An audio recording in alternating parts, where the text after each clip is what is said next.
Well, we're so happy to have everybody here joining us on our live summit finale. This is a new thing for us at COSEM, doing a live webinar. We thought it would be a really fun way to end our 4 days of learning together. And again, you still have until 10 o'clock tonight to watch day 3 content until 10 o'clock Central Time.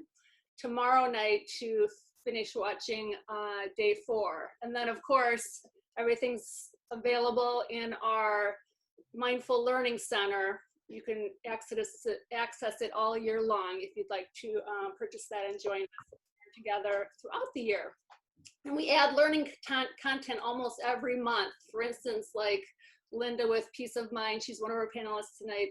They did a special webinar for us in the fall on neuroscience and conflict resolution. But okay, so we're going to stay on track here so we have lots of time for Q&A at the end. I'd like us to start, since I'm a little nervous. So there's some fun nervous energy going here. Let's ground ourselves, put your feet on the floor, and we'll start with a mindful moment together. Take a deep breath in. A long, nice exhale.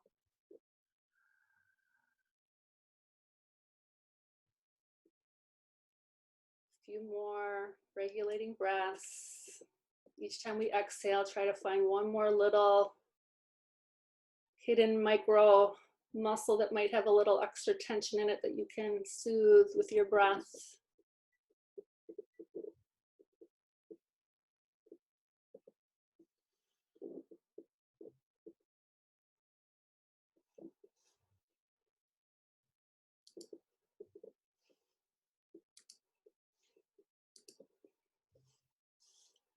And I'd like us to just read this little poem together I have. It should be showing up on the screen now, called Mindfulness Stew. And this was an inspiration of Barnaby Spring when he was preparing to do his keynote for our first conference in 2019, where he was the keynote. The poem reads, "Once upon a time, there was a trickster, a sage, and an artist. Listen to this story about their time in a place called America. They got together and made a meal called mindfulness stew. Oh yeah, everyone took from their garden and threw something into the pot. The people ate it and had the vision, planted themselves in the ground. They turned obstacles into the paths of lifelong learning and growth. They bore fruit in the form of people, places, and things, all lessons, all stories that help us to treat this life, ourselves, and one another, this earth, and all living things as the precious gems that they are. Come listen to our story of mindfulness too." And just let's reflect in our place in this mindfulness stew together. We have a wonderful lineup tonight of leading edge educators from across the country who also happen to have written wonderful chapters in our new book. And we're going to start with Tovi Scruggs-Hussein, who wrote chapter 40 for our book, and she is also our COSEM president. Thank you so much, Tracy. Hi, everyone. It's so great to see you all live and be reconnected again. And thank you for all the viewers who are joining us on this journey. Wow. COSEM has just been so impactful in my life. And it's definitely been one of the more purposeful organizations that I have been a part of. And I can't think more about how something so powerful that is by educators for educators and really understands the importance of this work and what it does for our profession and for those that we serve. It's been very impactful for me. And I'm just so excited that I have the last chapter in the book. So for you all who haven't purchased the book yet or considering doing it, the book is what Barnaby has really called a fieldwork guide. It truly is 40 impactful stories of how this work has been out in the world in education for over 20 years, some in very small ways, some in very huge ways, and how this movement has just taken hold. And it's just really exciting to be a part of. So if you haven't gotten it yet, please do. My chapter in particular talks about the importance of what mindfulness does for us as leaders in the work. I like to call it self-transformation for school transformation, and how when we work on ourselves, our leadership is enhanced and the way that we serve others is greatly enhanced. And how this work also brings a greater equity lens for us. It helps us to work on our biases. It helps us to shift and be more compassionate and equitable with those that we serve, and doesn't allow for othering, because it brings us such a sense of connection just simply through the practice itself, and then again what it does for us on the inside. So from the inside out. This work has definitely supported us in being healers, and just being taken back to the COSEM conference, MCON 2020, as we gear up for the next one, and just how impactful it was for us all to be together and share that space. I'm also the chapter leader for California. So everyone be on the lookout for those of us in California. We're going to be launching in July and doing either a virtual or in-person type of gathering. We'll probably blend it for those people who are far away in California. California is a really big state. And so be on the lookout around starting your chapters at your individual organizations and your individual school sites, because part of the coalition is having chapters throughout the world, starting here in the nation, and being able to bring this work to the people that we serve, to our educators as well, so that we can really, really be the coalition of schools educating mindfully. And that Tracy and I have taken a pledge and vow to each other with the clink of our champagne glasses and the power of intention, that we want all schools to be educating mindfully and be able to have chapters to really be able to do this work.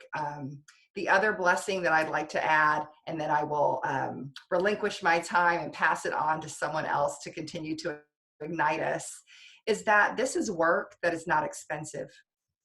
This is work that can really be done. I mean, you don't need high budget programming. You don't need a lot of that stuff. You need an adult believer in the space, and someone who's willing to do a little bit of reading and research to guide others in being more mindful and using the practices that are out there as free resourced in the world. There's so much that's coming from the Coalition of Schools Educating Mindfully community that has been free resourced on our Facebook page, on our website.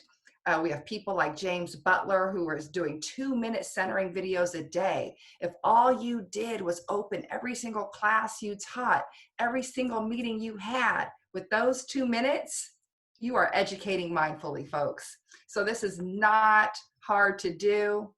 It's a little bit of rocket science because it gets so uncomfortable sometimes, but it's not hard to do, and it's not expensive to do.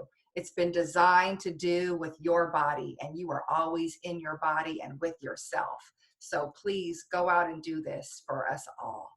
We will have a better, brighter world because of it. So thank you. And as I always love to say when we start, welcome to the coalition.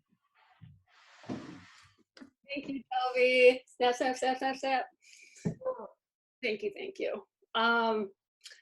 So I left right into our mindful moment and then wanted to hear from Tovi, but I do have many, many thank yous, and I'll do more at the end of our finale here. But since you brought up the book and we're talking to chapter authors, so many thanks to the people who contributed and were collaborators for us on this book. There was only over 20 different organizations as well that partnered. Many co-wrote chapters with educators, and our wonderful I was the lead editor for it and helped do a lot of the facilitating of the book and with the book layout designer, but Tim Iverson and Barbara Larrabee, so many thank yous for you for helping me. It would not have come to fruition if there wasn't teamwork involved. So I think I'm really a testament first to what one person can do. Like when you have that idea, that inspired action, and you just go for it,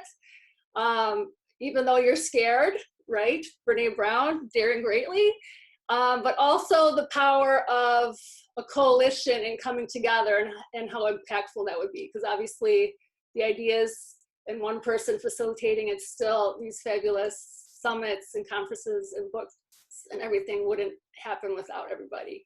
So one person who is newer to the coalition, who I'm so glad to have met this fall, is Cheryl Watkins from Chicago Public Schools. When I reached out to her to be a part of our conference, she was like, yes, yes, yes. And it was like, there was like a week left before we were gonna hire the book layout designer and move to the next phase. I think it was November. And I was like, you would by chance have like time to write a chapter in like a week? And she's like, I'm on it. So it was so wonderful that the timing worked out. And so I want to have next up be Cheryl from Chicago Public Schools, and start by just telling your position there and what stuff you're doing mindfulness wise in your network 13. Perfect. Thank you so much. It's so strange to talk like this, so I've got to remember to look right at that little green light on my computer. I just want to look around at everybody and touch you visually, since I can't be next to you. That really does connect me with people. But hello, everyone. I am Cheryl Watkins. I'm from Chicago. I love the alliteration, Cheryl from Chicago. And I am what is called a network chief of schools. So I'm responsible for 31 schools here in the city of Chicago. It's absolutely fantastic to be engaged with so many people. I'll tell you, I've got 31 schools, 31 principals, about 25 assistant principals, and 700 teachers, 300 paraprofessionals, and more than 11,000 students. So it is a large undertaking, but it's one that I accept gladly. Listen, I had the honor and the opportunity to write what became chapter 36 in the Educating Mindfully book. And I'll tell you, I could not have been more excited to do so. I wrote that chapter and really thought about the work that I had done as a principal, an elementary school principal, where we tried some of everything. We really wanted to be mindful and engage our students in mindful practices. So we went through Love and Logic. We went through Champs, which, you know, we were trying to make that work for us. We went through a bunch of different things. We finally rested well with Mind Up. And it's something that was introduced to us. I really don't even know how I got connected with them, but we rested there and just loved every millisecond of it. We also became a Leader in Me school, which helped us to really help our students to identify their role in every practice. But it wasn't until I became chief of schools, and now I've got more than 11,000 students in 31 schools, that I thought now is the opportunity to really make this broader, really connect with people. The only way I could do that was to accept my role and to accept the role of leaders in that practice, in what I wanted to see happen. And so the chapter that I wrote is all around those efforts, my efforts as a principal and my efforts then as a network chief.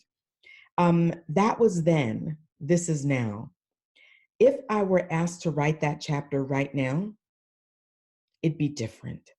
And I think all of us can say that this pandemic has given us a different way of engaging, a different way of looking at our schools, at our school, at the people around us.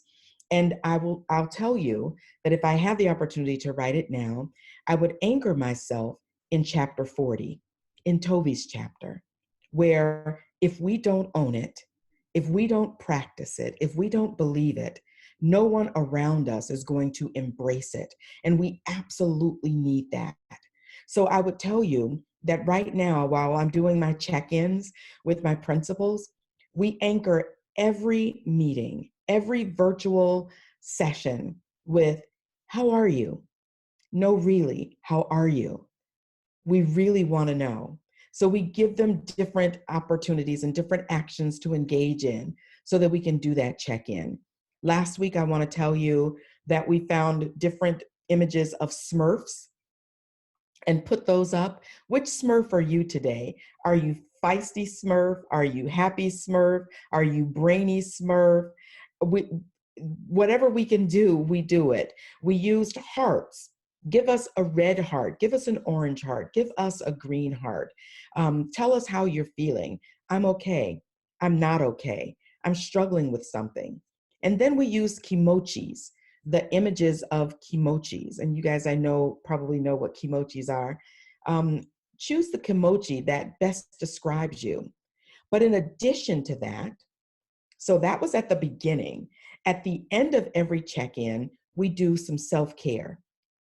Tell us what you're doing to take care of yourself. And I anchor this, just as I talked about in the chapter that I wrote, in the 7th habit in the 7 Habits of Highly Effective People, which is all around sharpening your saw. So whereas before it was really important for us to practice self-care and to get lots of sleep and to get lots of rest, right now, if we don't practice that, it's dangerous because we're not at our best. So I love that Tracy centered us. Put your feet on the floor, take some deep breaths in. I love that because that's exactly what's needed. And if we're not practicing it, then we're really being irresponsible. If we're not, as leaders, practicing, sharing with teachers so that they can then share with students, it's not okay. So my chapter would be different now. If I wrote it now, it would be different.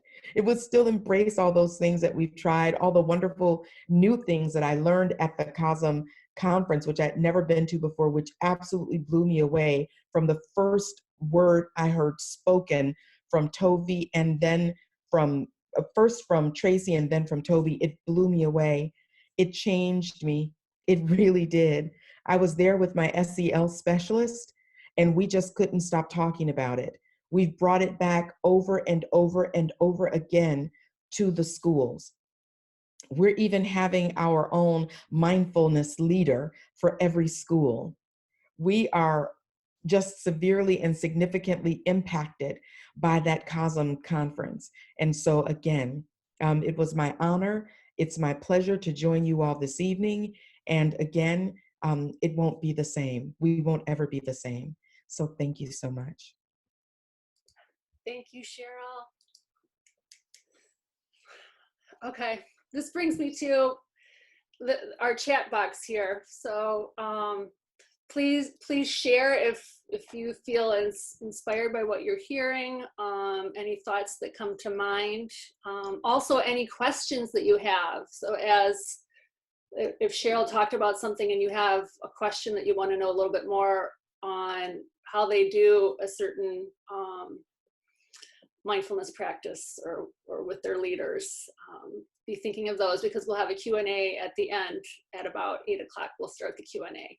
So next up, that's a good lead in to Tina Raspanti, who is chapter 28 author, and she wrote her chapter on creating compassionate learning spaces. So self-care, self-compassion. Take it over for the next 5 minutes, Tina. Tina's also a board member for us too. Oh, that's not Tina. Where's Tina? There we go. Okay. All right. Thank you so much, first of all, Tracy, for inviting me into this conversation. Having listened to all of you so far, just humbled to be with all of you and inspired by all of your words thus far. Hard to follow that, Cheryl. That was pretty just phenomenal. Seriously inspiring. And Tovi and Tracy, thank you all. I would say that, first of all, I'm a teacher. I teach at Mount Lebanon High School in Pennsylvania, in Pittsburgh, and I teach AP psychology and positive psychology. And part of my inspiration on the chapter is really just about my journey. Some people always tell you to find your passion and follow your passion. And a talk that I heard from Elizabeth Gilbert years ago talked about following your curiosity instead of your passion, if you're not sure what your passion is.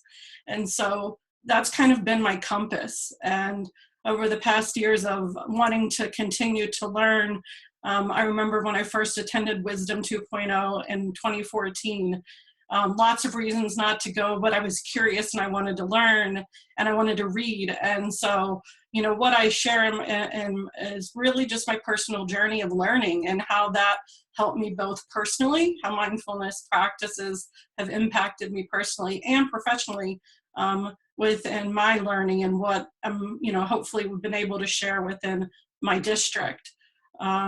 So, you know, I consider myself a lifelong learner. When I think about COSEM and about the book, you know, I learned from all of the other people, all the other contributors to the various chapters. And Cheryl, you touched upon that community of coming together. And that's what I felt at Wisdom as well, is when you're coming together with people that share a common vision, it's really empowering and reinvigorating. And, you know, when you attend the conference, you know, with people that share your vision, it gives you that energy to go back and do the work. So the conference is awesome to attend. And I think the book I recommend, you know, if you want to learn from other people, I think there's always something there for us to learn. And so many great people out there doing good work. And so that's just wonderful.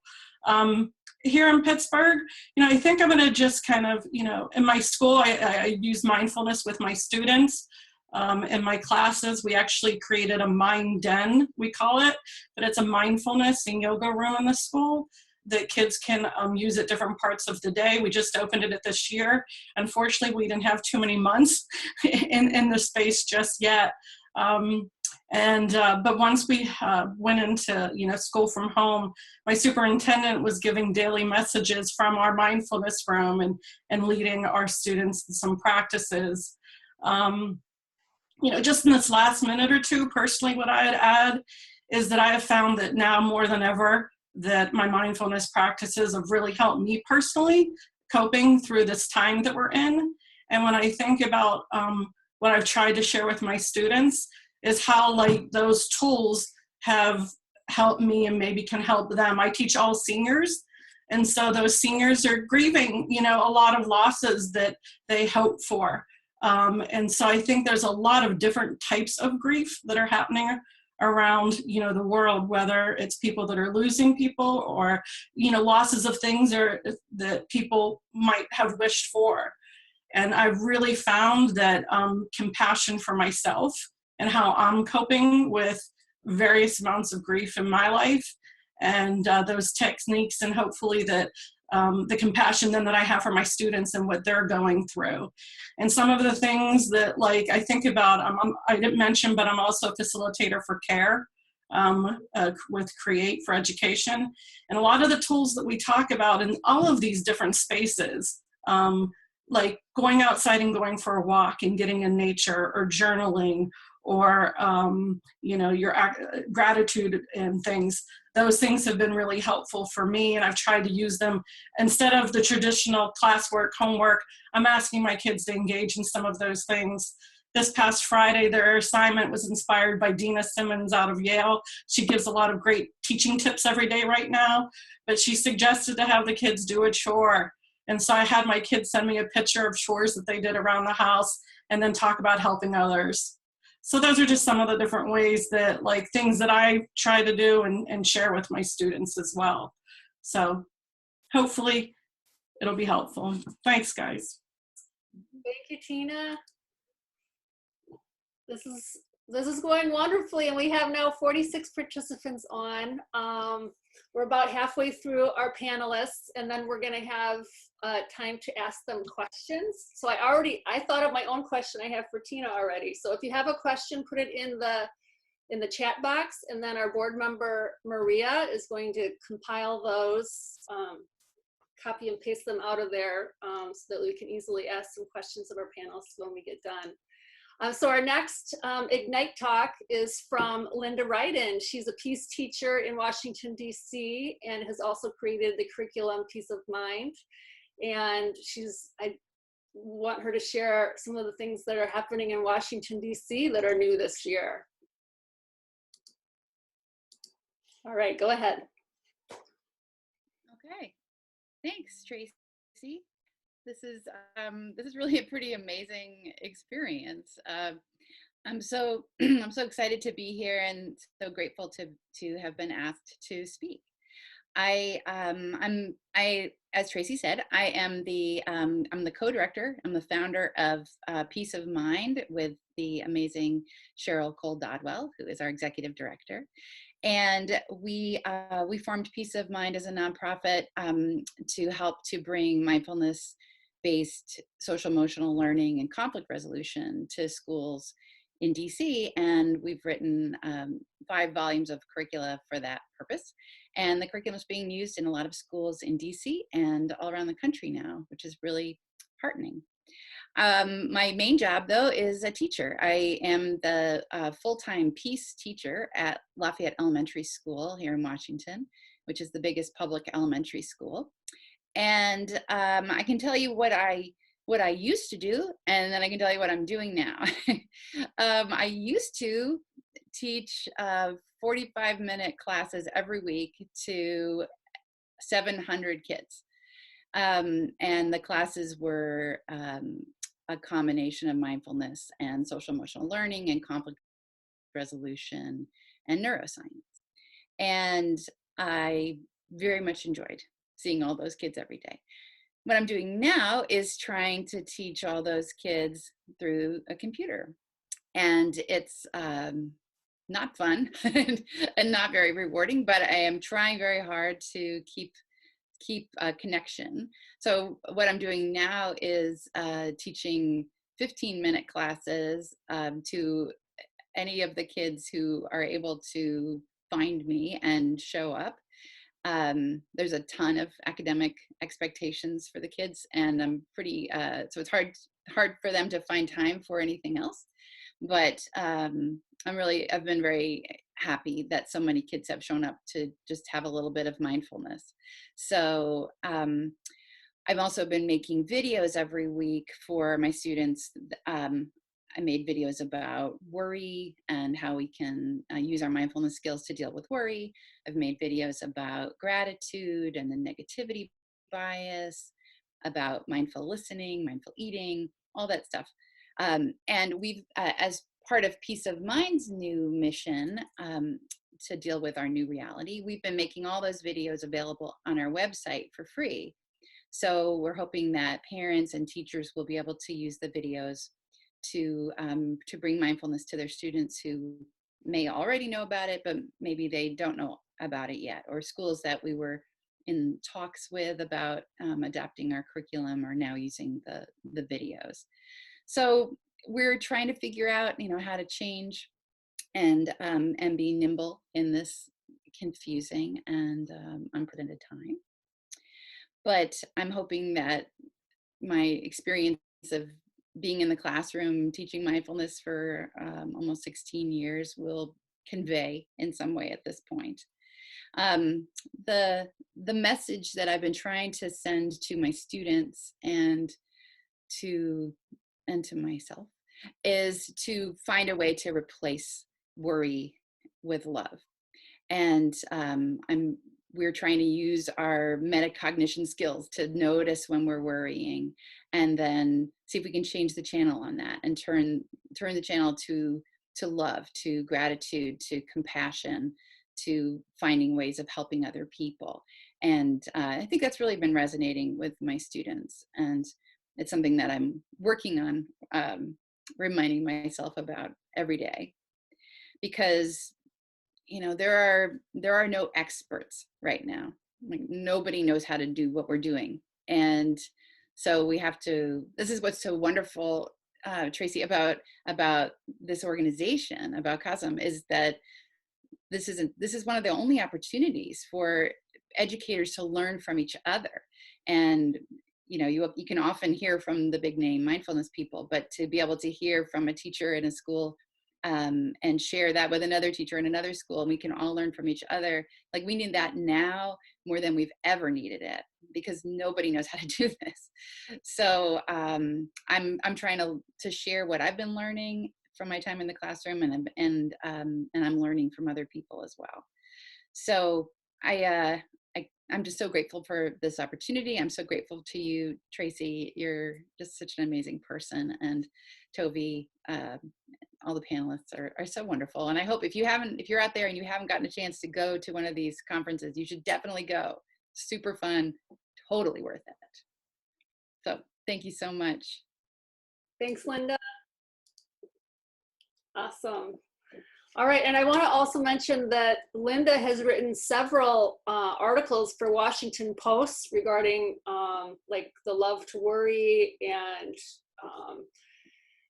so I really thank you for putting yourself out there and reaching out to Washington Post, and glad that they found you, and we can get that information out through that avenue to people. And Peace of Mind is one of our giveaway donators. So, and after, we have 2 more panelists who are going to hear 5-minute Ignite talks from, and then I will announce those winners and we'll do Q&A. So next up is Teri Lawler. She's from Delaware Department of Education.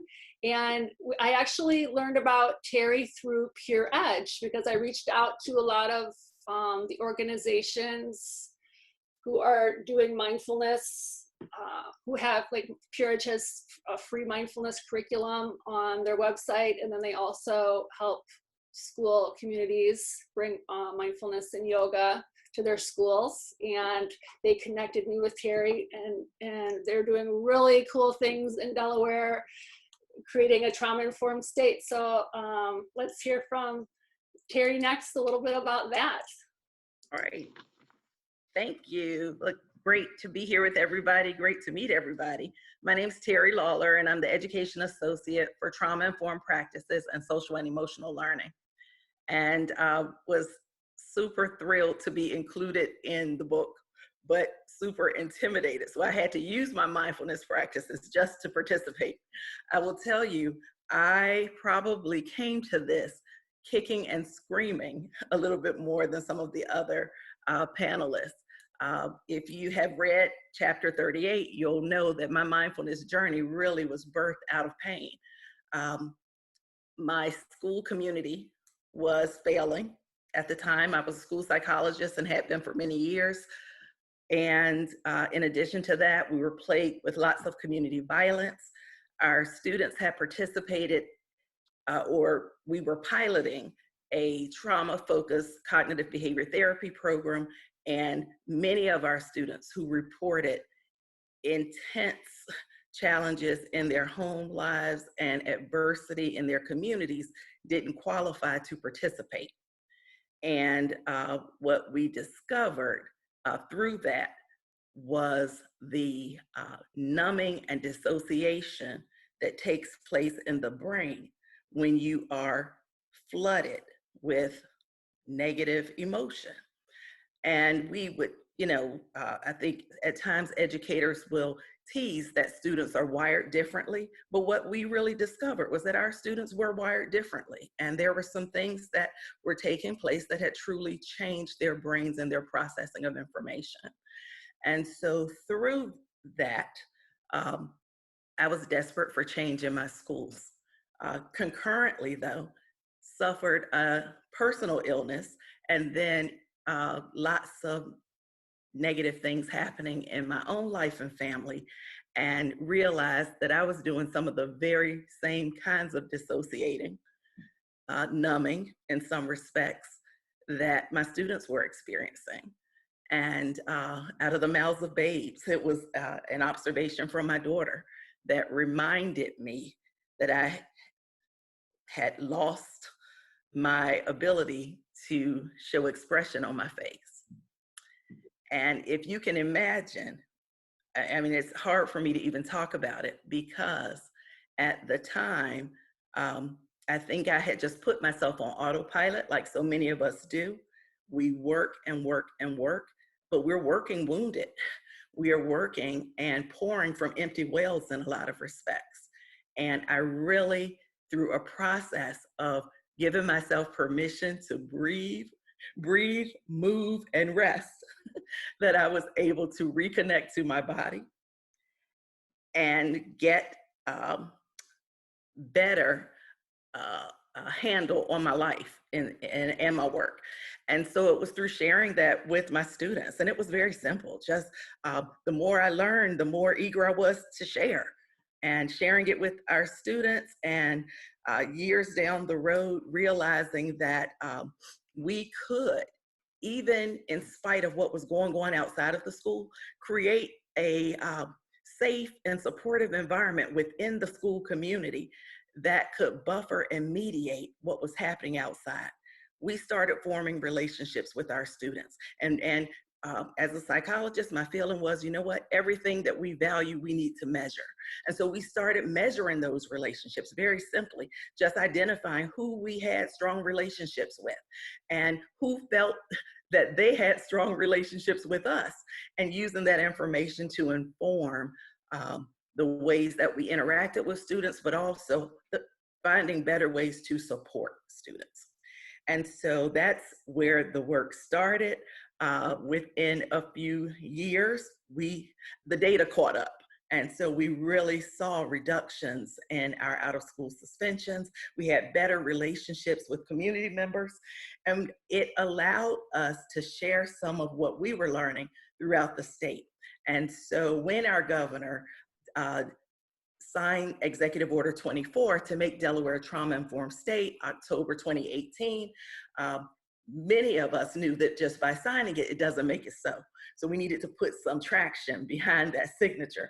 And the Department of Ed created the position. I was able to come on board and use my experiences to really inform a lot of the work that we're doing. Pure Edge has been an amazing partner for us. Their work has helped us sort of rethink the forming of a culture of care and really how we wrap supports around our students. We've expanded our professional learning from school and educators to our out-of-school partners and community centers, so that the strategies that students are learning in school, they're able to move out into the community with. What's amazing about mindfulness is these are portable skills, and we can take our breath and our movement everywhere we go.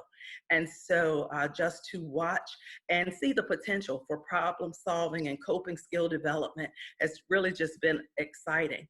What's amazing during this last 6 weeks is that we need mindfulness more than ever. And so using this time to capitalize on the opportunity to provide supports throughout the school day. We have had, in some periods, 3 sessions a week of self-care opportunities for staff. Coming up for the month of May, we're extending those opportunities to our parents and community members, and really using this as an opportunity to help our entire community understand that we all have a role to play in creating safe environments for students, but we can all be models of good self-care, good self and social awareness, and really build the perspective taking and empathy that's necessary for strong problem solving. So that's what's happening in Delaware. We're really excited to be a part of the book, and can't wait to start the first Delaware chapter, Tracy. So got to find more information out about that so we can get a chapter started here. Awesome. Yes, thank you. No, one of our board members, Mimi Ojagi, she is at DeKalb Regional Office of Education, which is way west of Chicago. And so it works out great for people involved with offices of education to start chapters. And then she just once a month has a meeting, and people from different schools in her region join her. So yes, we'd love to have one there. And I feel like hearing you, Teri, that we need to do a full webinar just with you to ask you more about what you're doing. It sounds like so much. You have to help me figure out where to stand. Like, should I stand in front of the microwave, or should I sit somewhere else? Like, I love the Go Girl, sign on your there. It's perfect. Yes. Birthday card. Thank you. All right. So next, our last panelist, Ignite Talker, is going to be Barnaby Spring, and I want to just point out, you may have heard on some of the conference session videos, if you watched them, I shared that the idea for the Coalition of Schools Educating Mindfully was from Barnaby. I called him up asking him if he'd be keynote for our first conference, and he said, for sure. And how about this idea? He had just come back from Coalition of Schools Educating Boys of Color, an event in Boston, and was super inspired by them, and he just felt how impactful it would be if we could join forces. And he convinced me that when I said I was just a parent, that was the last time I've ever said that. Well, because he said I was the perfect person, because educators are so busy and we need to have the whole school community in this coalition together, including parents. So without further ado, here's Barnaby Spring from New York City Department of Education. Click on you here. All right, and I think you're on mute. Pop yourself off mute. You see your mute button, Barnaby? I can't hear. Hi, everybody. How's that? Good. Good evening, everybody. And it's just incredible to be here. I'm starting my timer. There we go. Didn't want to forget that. So yes, in the New York City Department of Education, I'm the Director of Mindfulness in the Office of the First Deputy Chancellor. And I just want to thank you, Tracy, and thank these panelists. Thank you, you folks who are showing up from your unprecedented lives. Because this is the thing. We are all living in unprecedented times, unless we were all around for the Spanish flu. That was the last pandemic that I know of. And so we are all incredibly overwhelmed. And let me just get started, because I feel like I just really want to be concise and focused here. You know, that the names that I need to mention that make it possible for me to be here are the Chancellor, Richard Carranza. You need to know about these people, find out about them, Google them. Richard Carranza, the Chancellor of the first of the New York City DOE, and then the First Deputy Chancellor, Cheryl Watson Harris. Other names you need to know are people like Dr. Joanne Benoit, who is the head of the Instruction, Student Support, Professional Learning. My team lead and incredible igniter in my own work is Dr. Deborah Lamb, who has really championed this work. So let me dive into an update and some reflections on what this is all about. So for anybody, I believe, who's rooted in a practice of mindfulness, we know that in crisis, there's opportunity. And so, yes, it's a crisis, but there's also an opportunity, especially for mindfulness. So we really jumped into developing our in-house yoga and mindfulness teacher preparation program, a training program, Yoga Alliance registered for NYC DOE teachers. A 4-day mindfulness intensives that we're doing citywide with mindfulness leads, like Cheryl mentioned. We are just getting ready to roll out an online professional learning community for all of the current veteran mindfulness and yoga teachers. In this system in New York City, it's been emerging for 60 years. And we've got people who need to learn it and be trained, but we've got people who are if they weren't in the classroom 5 days a week, would be famous mindfulness and yoga people themselves, but they decided to be public servants, right? Very important. That's just a slice of what's going on. I'm really thinking in the light of what's happening right now and in my own meditations and in reflections about a social mindfulness. That's really where I'm at, an approach for secular public education systems to integrate mindfulness, something that works, that aspires, you know, in a system that's public and that aspires to be democratic and inclusive. I am really of the belief, and I'm going to be a champion for people who are talking about public and higher education in national, state, and city systems.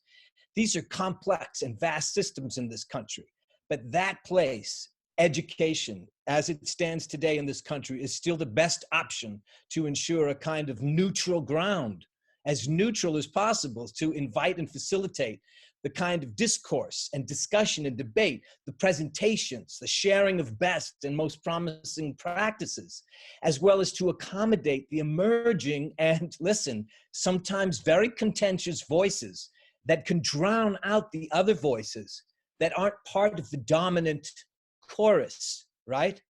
And those voices need to be heard in order to ensure the depth and breadth of knowledge, understandings, and skillful means that it's going to take to cultivate this emerging field. This is a field of study. It's called social mindfulness. Who is it for, and why am I talking about it this way? Well, there's a lot of groups now. There's different kinds of individuals. There's teachers, there's educators, there's leaders, but there's also critics. Critics are very important. Critics who are talking about things like the dangers of white calm versus culturally responsive education. The scholars, especially the ones that are arguing from a religious perspective, they've got PhDs in religious studies and they don't know if it's appropriate. They need to be part of this process. The activists and the public intellectuals who fear about mindfulness being a kind of new opium for the people or something that'll just keep the herd. You've heard about the herd in terms of the pandemic? Well, there's a lot of people who think a lot about the herd and keeping the herd obedient, compliant, instead of asking deep questions about systems, right, that can cause oppression for others, right? So we want to take a look at that. We want to engage all of these outside providers all over the country that have emerged over the years. Some that exist on a continuum of, they took one mindfulness class and now they're an outside provider, to incredible organizations that provide amazing service to schools that you heard about. Here's some of the larger things we have to take a look at. I'm almost done. The infotainment telesector. That's an area that needs to be embraced. We can't be reacting with fear because it's out there, and that's the mindfulness media. And good, bad, happy, sad, they need to be part of this container, of this discourse of social mindfulness. Zombie politics. Let's not kid ourselves. We are living in the times of zombie politics. And Dr. Ellen Langer of Harvard University, who talks about mindfulness without meditation, is saying that we're in automaticity 95% of the time. Like Teri said, we don't even know what's happening with our faces. We're sort of becoming a kind of zombie ourselves, right? And the mindlessness that we're witnessing every day in our political leadership. We're not here to say whether it's good or bad. It is what it is. And, you know, I'm not going to disinfect myself with Lysol tonight, okay? And that's a mindful choice. But this is very serious stuff. And, you know, political zombies just want to eat power like the zombies want to eat bodies on those TV shows. And we've got to get mindfulness in there.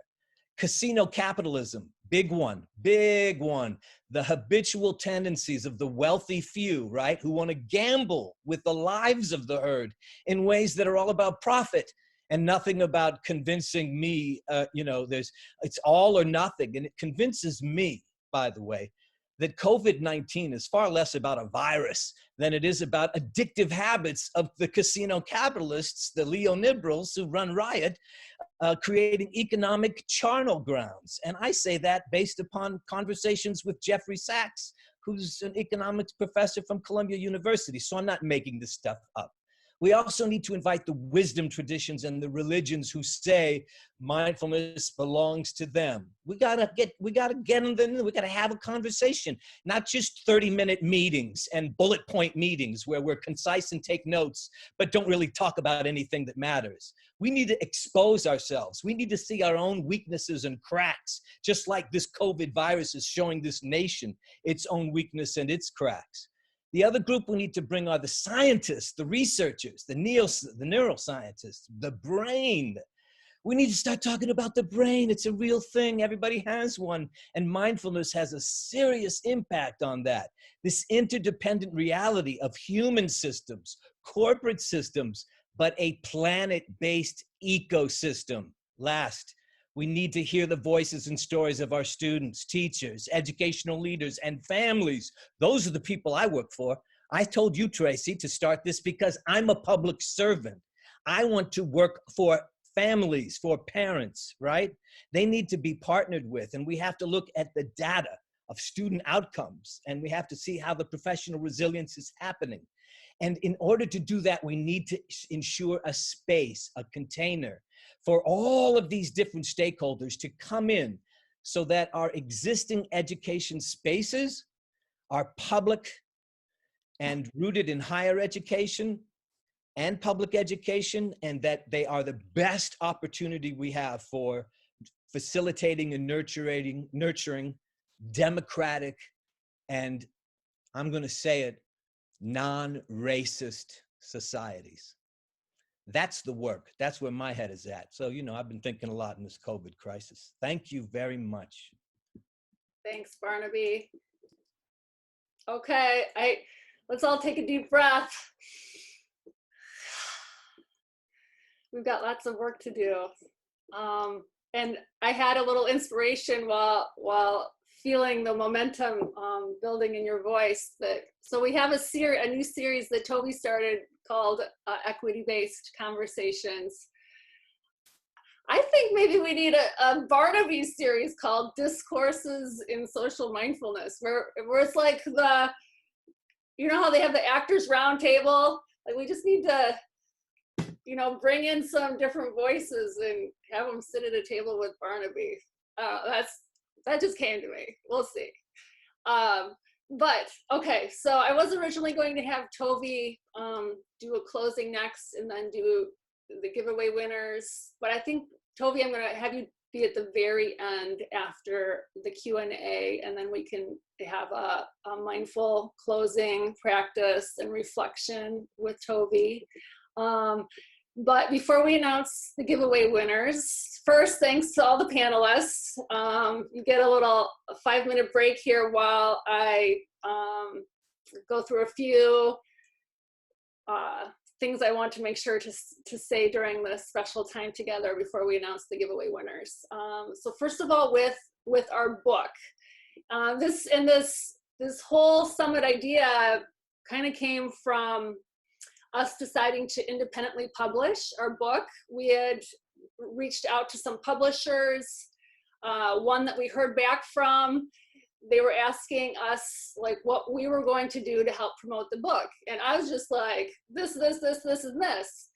And it just started me thinking, okay, why are we giving our money away to a publisher when the coalition is like how we're going to promote the book through our conference, through all the other avenues that we're involved with. So we decided now we have more proceeds because we're independently publishing, and we hope to use those proceeds to start, we have started an Educator grant program. And the board decided it would be a really fun way. Most other grants that educators apply for, they're really like, they take tons of time, and then like you never win, so you're like, oh my God, I just wasted a week of my life on that. So we have a really easy way to apply. You just submit a video of either you telling about what you're doing, a little 5-minute Ignite talk of what you're doing in your school, similar to, I think I saw Nicole Zimmerman is on with us tonight from Canada. She did that, and I shared it in a newsletter here, or one of the summit emails.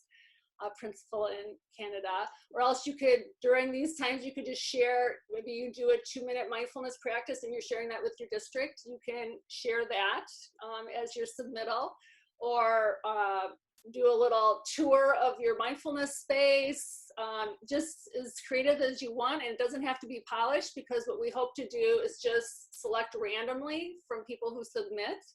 And at noon today, I used random number generator on Google and selected our winner from, we only had 13 submittals so far, so it was really great odds. And we hope, the really great hope is that we could find sponsors to be sponsoring $1,000 grants, and to do one once a month and really get the sharing happening with these video shares. It's just a really fun way to learn together.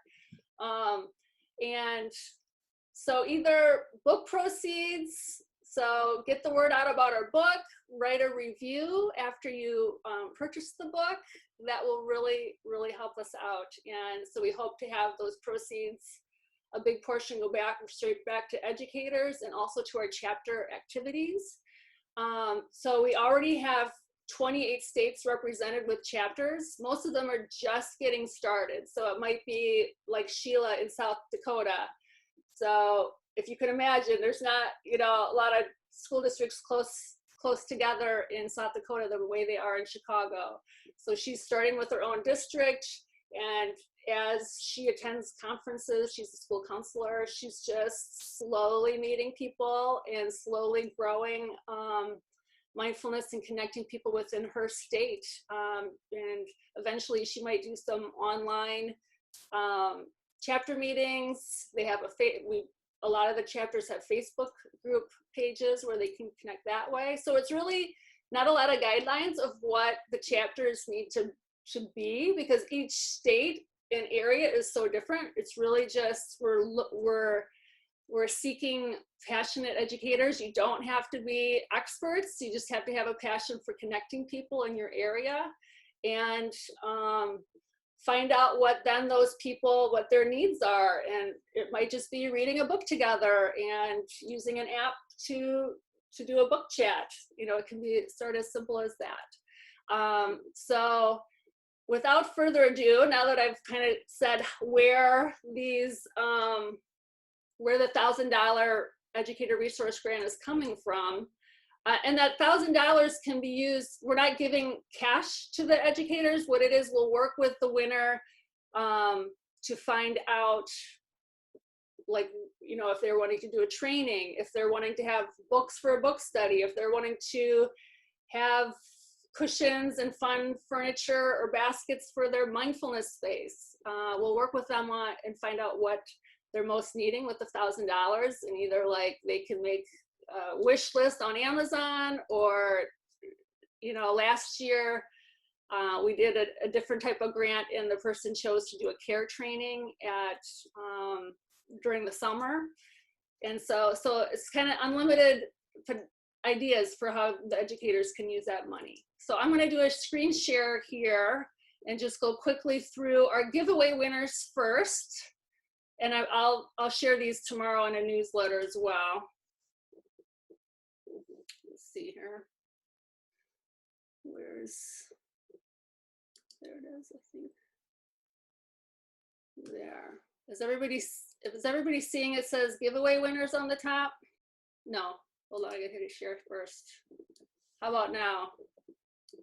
Yes, okay. So giveaway winners, I'm gonna scroll through pretty quickly here. We've got Inner Explorer gave a free community edition valued at $1,000. That's to Becky Lopez.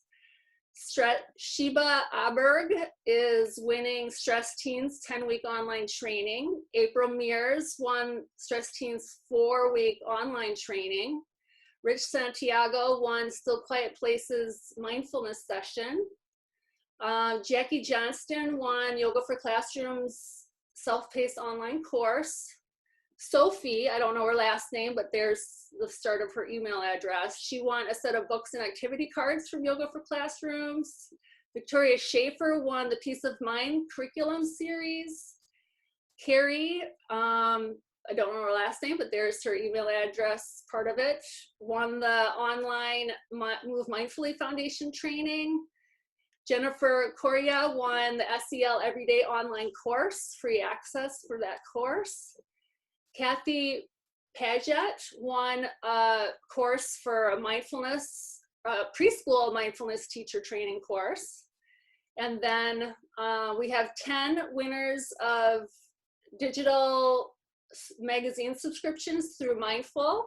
And so just peek here if you see your name. We've got Mikkel, Alicia, Yesenia, Aisha, Olivia, Sean, Sue, Deborah, Stephanie, Owen.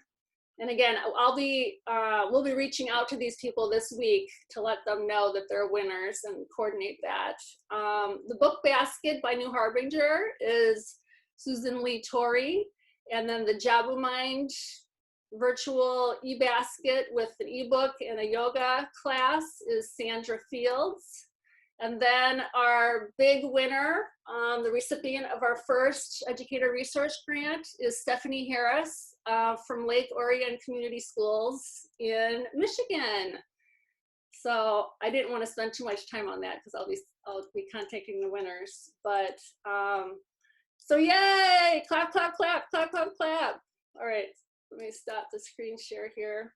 And then before Q&A, just let me peek at everything else I wanted to share. And then if you have any questions for me at the very end, you can ask them, or always you can email me at hello@educatingmindfully.org. So another thing that now that we're 2 years launched with our coalition, we've had several board members who have been with us from the start. And in our bylaws, we have 2-year terms for our board members. And they can have more terms than that if we need them to, but we want to always be on the lookout for educators who are willing to put in some time during the school year to do meetings with us once a month to help plan the events and pretty much steer the coalition. We had decided that our board of directors would need to be educators, school educators of some kind. It doesn't have to be presently a school educator, but that they have had experience with that. And so we look for a wide range of educators as well, from school psychologists to counselors to different, we had a school nurse as a board member. So when we're planning our conference and summits and such and picking presenters, we can have each of those board members kind of be looking at the event from different perspectives and making sure that we have a well-rounded event where whatever role at a school an educator is coming from, that we're going to have a meaningful event for them. So we're definitely looking for some new board members to start with us this summer. And it's low pressure in that if something comes up in your life that changes, or you're not having as much time as you thought. We have, I think right now we have 12 board members. I think we maybe started at 16. So we have plenty. So in case things come up, there's no pressure if then you aren't no longer able to help us. What we try to do is kind of divvy out some tasks that come up with the conference to help with that.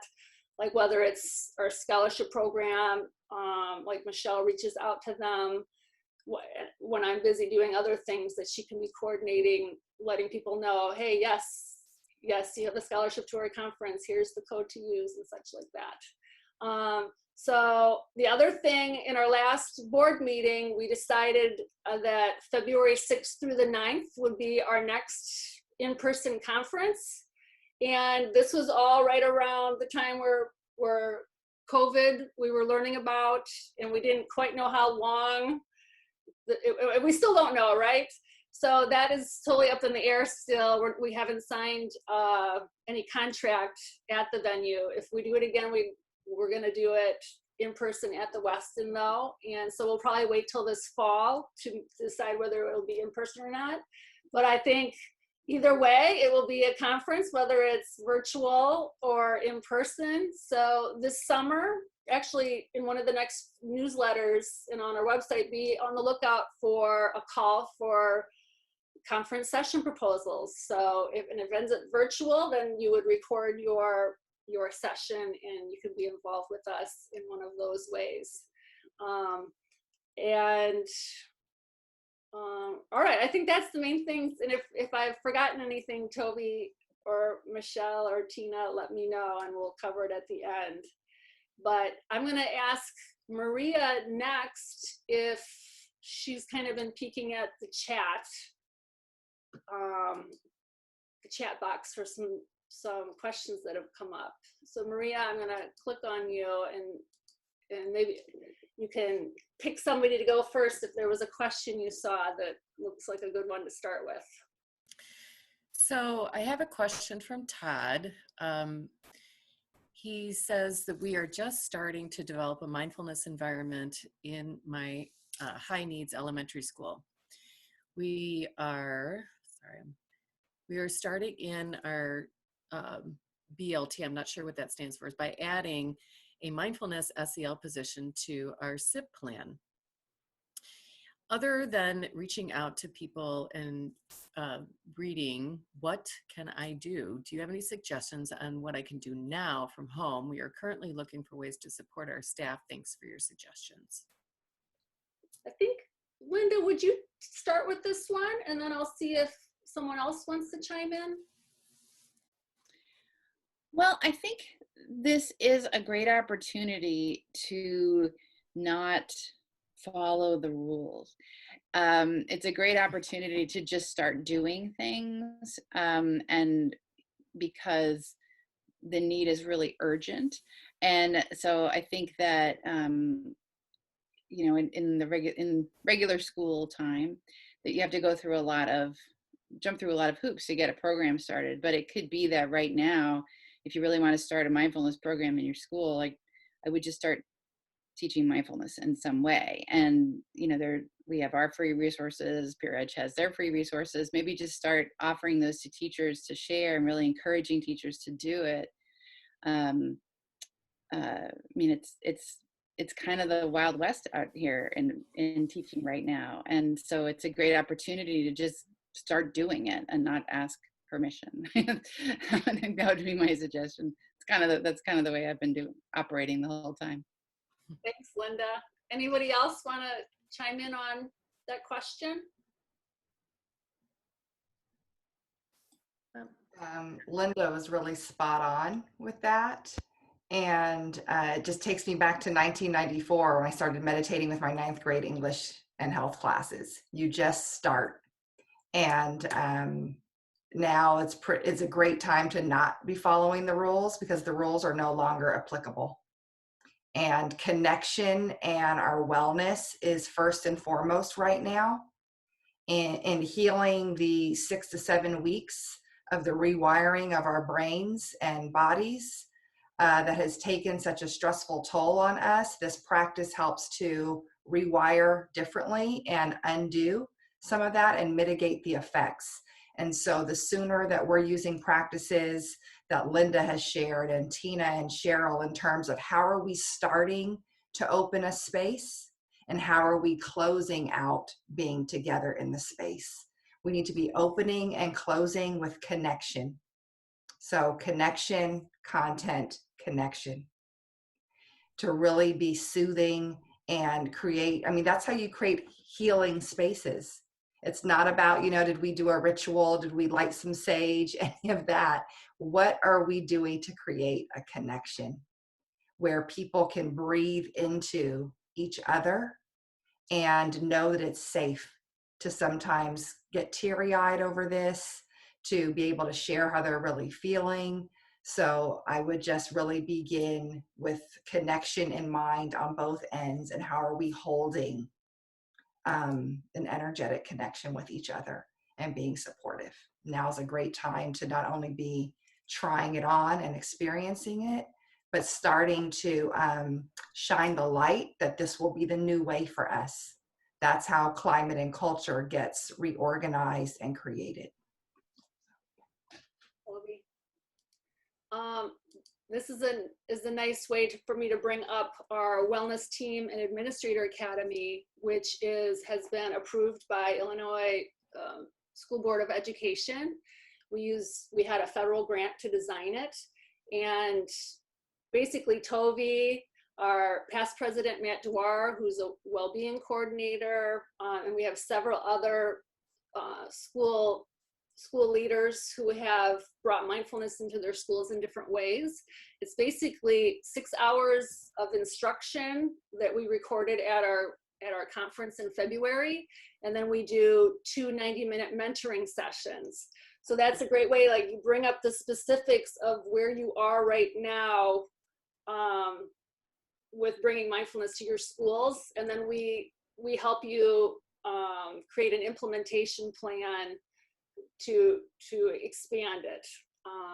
So yeah, so I encourage anybody to check that out on our website. It's under the More tab on the top right. It's the Wellness Team and Administrator Academy. All right, Maria, any other questions that we had? Well, first of all, I did want to point out that Todd clarified BLT is Building Leadership Team. So it sounds like you've got a great start if you're starting there too, which is awesome, but great suggestions, everyone. So one person, Mary Ann, asked, where on your website are free resources for students? Thank you. Oh, yeah, we actually, we have, oh, let me click on myself. Up on the top tab, it says resources, and it looks like a Pinterest page, and it starts with curriculums, but it's,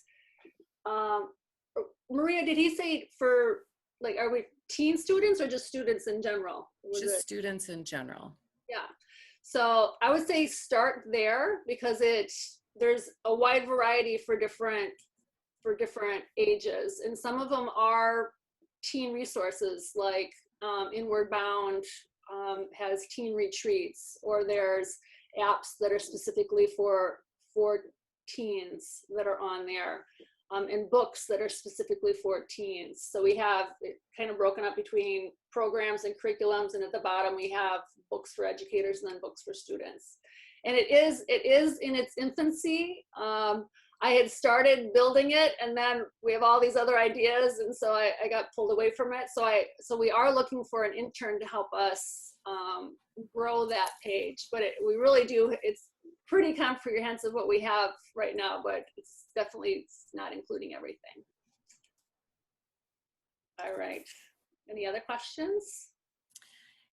Yeah, there's a question from Cheryl to Linda, and I thought it would be great for our whole audience.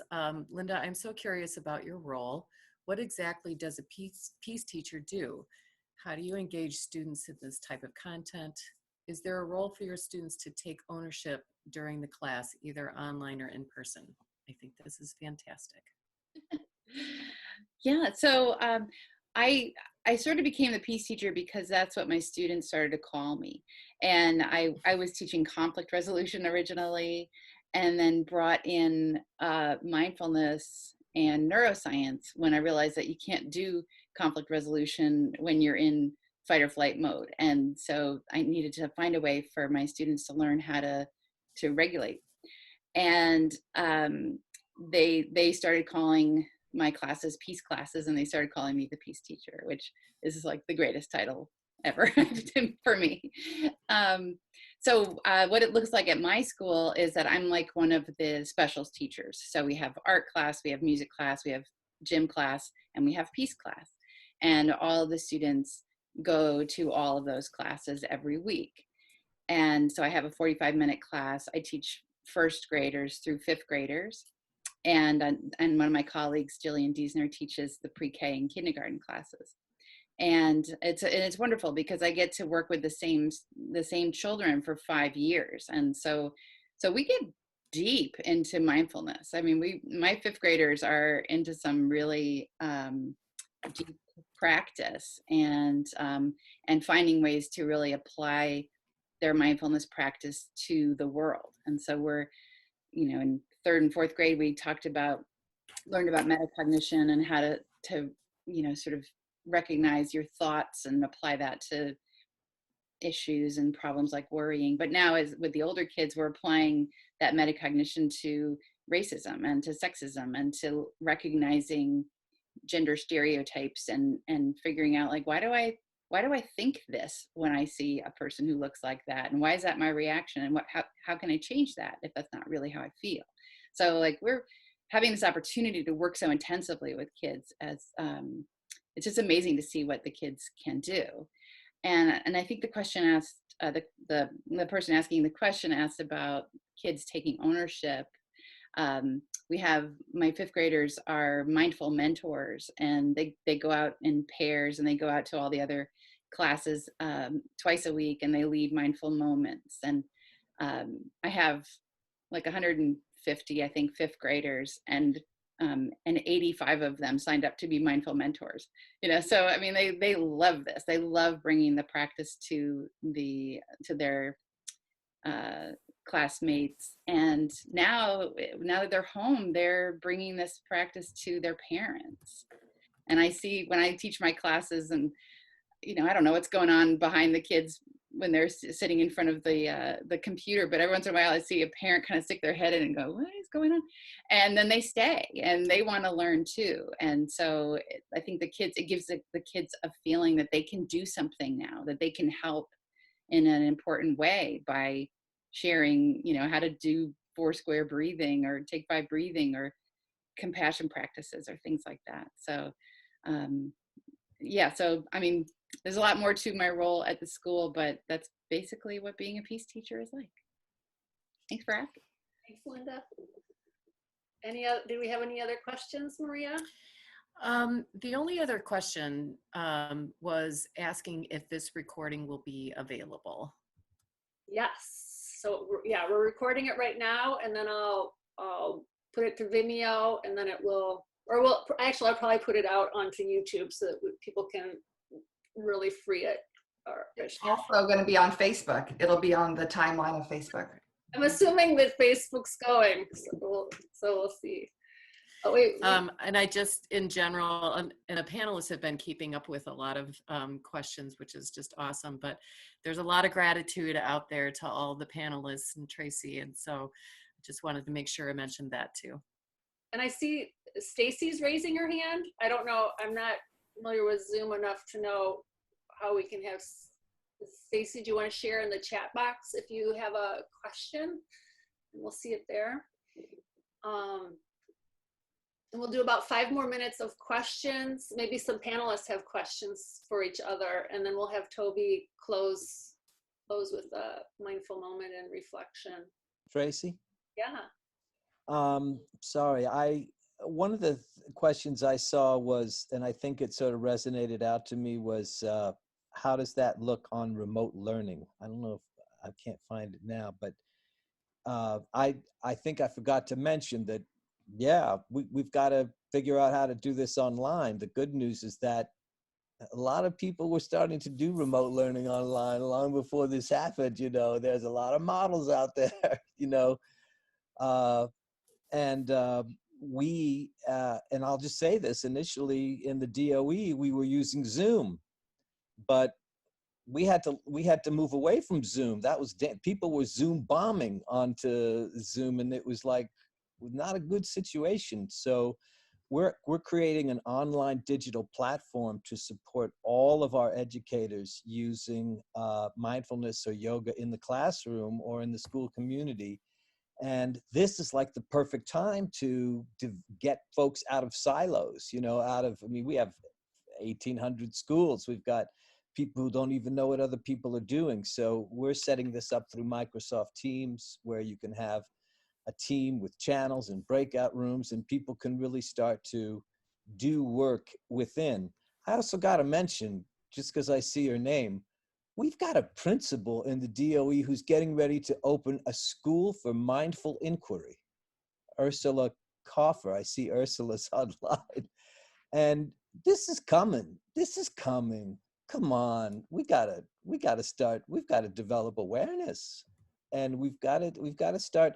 Do you really want to do inquiry, or do you only want to do a certain amount of inquiry and then stop? No, let's do inquiry.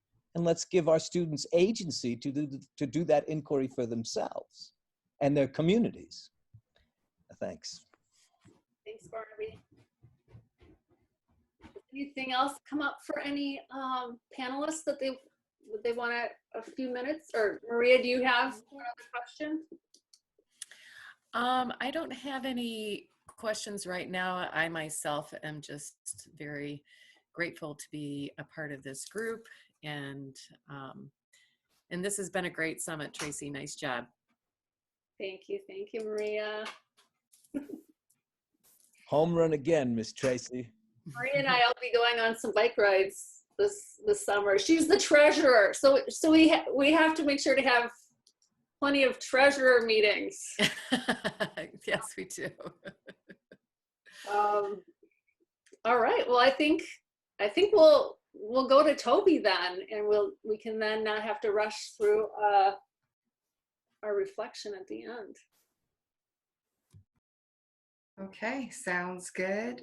Again, I totally echo the sentiments of gratitude to Tracy as our founder and all of this outstanding work that she is doing for us all. And she's been operating in a volunteer position. So the world needs to know that she's been operating in a volunteer position and really serving from the heart. So thank you, Tracy, on behalf of not just COSEM, but the entire movement to educate mindfully that's happening throughout the world. So thank you for your good work. And we thank all the board members and all of the leaders that have also shown up on this call today. This is not a shameless plug. The reflection practices that I'm going to be talking about a bit, not in terms of reflection, but as we give some reflection around what can next steps look like, what are some of the inquiries that we can be asking ourselves as takeaway. Again, this book is powerful.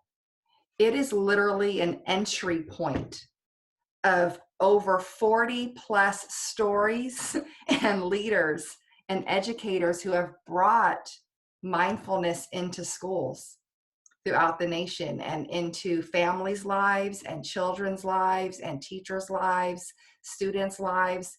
So it can be done. If you're at all curious on how just starting a simple program and starting your own practice can transform a school, this is it. This is the field guide. So if you're nervous, apprehensive, need more inspiration of sorts and need some ideas, it is the go-to book.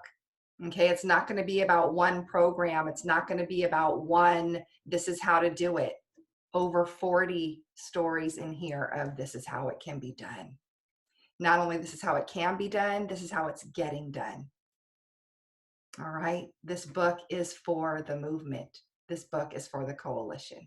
So please be sure to get your copy, order it for your staff, because so many times we need a vision, we need a picture. What does this look like? What do you mean kids started getting better grades from being mindful? What do you mean there were less fights in a matter of months because they started, doing some yoga or sitting in silence for 2 minutes a day? How is that possible? This tells you how it's possible. It works. It works. So as you think about being in your classrooms and being in your schools, a reflection question that we ask in here is not only thinking about your academic goals that you have for students, but what are some of the other goals that you have for students? We're creating humans that are full of heart, full of spirit, full of emotions. And so our schools have to respond to that in creating the next level of humanity and wellness in humanity. So when we think about, again, educating our students, it's not just academic, it's about the other goals, the social emotional learning goals, the wellness goals. When we think about what we take away from this book, take note of your most insightful moments, your significant learnings. Capture those things for yourself so that you'll be able to take those back and reflect even further. When you're practicing with your students, consider the question, what am I already doing in my classroom where I could reframe it as a practice in mindfulness? This was shared earlier, journaling, gratitude practice, sharing about chores and connecting it to helping others. These are all ways that you just take some of the content that you're already doing and you do a reframe of it. You make a connection there. Don't get afraid in thinking, oh my goodness, I have to do one more new thing. No, you get to think about what you're already doing just a little bit differently. When you start your own practice, that creativity just starts to flow. That's one of the byproducts too. When you personalize it, you'll be able to bring it out into your systems and into transformation. Okay? Also, if you want to become a member of COSEM, just go to the website, educatingmindfully.org, on the members page. You'll start to get a monthly newsletter. Tracy is so good about not e-blasting you all the time. But when you get that one per month, just get a cup of tea, digest it, and be ready for it. Okay, she's not going to inundate your inbox, but oh my God, that newsletter is a piece of beauty, full of resources, full of giveaways, full of tips. Okay, it is so useful. If you want to get involved in your own state chapter and the chapters within your state, or if you want to start a chapter, again, go to our website, go to the chapters page. Everything is there for the taking. Tracy has even worked with the Illinois chapter, and they have a PowerPoint that is like plug and play on how you can start your chapters. So again, you are not recreating the wheel. We are all working together to make sure we are educating mindfully in our schools throughout the nation. Stay connected to us on Facebook through the main COSEM page. Then there are chapter pages. So there are so many ways. One thing that's really powerful to remember is that these practices are what I like to call co-healing. Like we have codependence, these are co-healing practices. And Tina hit on this a bit too, and I know that the CARE program hits on this. When you're using these practices with students, you're using them on yourself. So we're creating resilience in each other simultaneously. So this is so healing. And this goes back to even Todd's question. This is so healing to do. It's not something we're doing to kids. We're doing it in community and we're all benefiting. So just remember, these are co-healing practices. I'm honored to lead the Equity Conversation Series monthly. May 13th is the next one, and they're going to continue every month, and the format has changed just a bit. We're going to be sure that you're getting a mini lesson in every single meeting that we have. It's only an hour. So you'll get a mini lesson from a leader in the field, and there'll be guests each time offering those mini lessons. So stay tuned for who the next guest will be. We'll be announcing that later in the week. And then lastly, we're going to be launching a Racial Healing Allies e-course that'll be launching in late June. It will be several weeks, but it will be a space for us to be doing our work around race and other equity issues and how mindfulness plays a role in that. So we'll be learning mindfulness practices as well. So there are a lot of opportunities here for us as educators to be learning together and supporting our schools and supporting our leadership. Without further ado, let's do our closing sit. We are going to end right on time. This is so beautiful. So please just close your eyes. Take 3 deep breaths.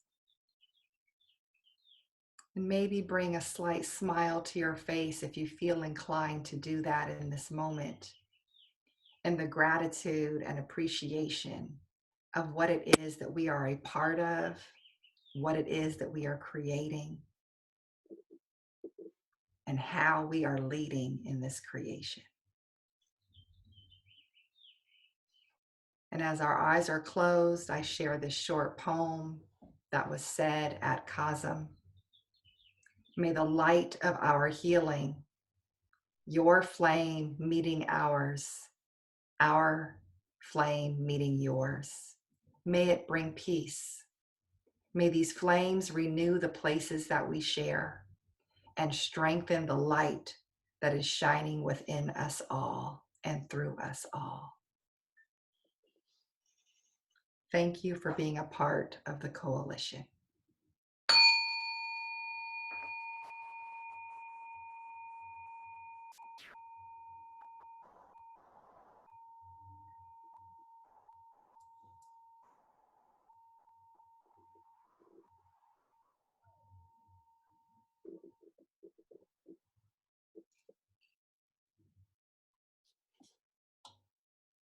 Thank you, Tovi. All right, we've successfully done our first live webinar. Thank you, everybody. Thanks, Maria, for being behind the scenes, my right-hand woman, looking for the Q&A.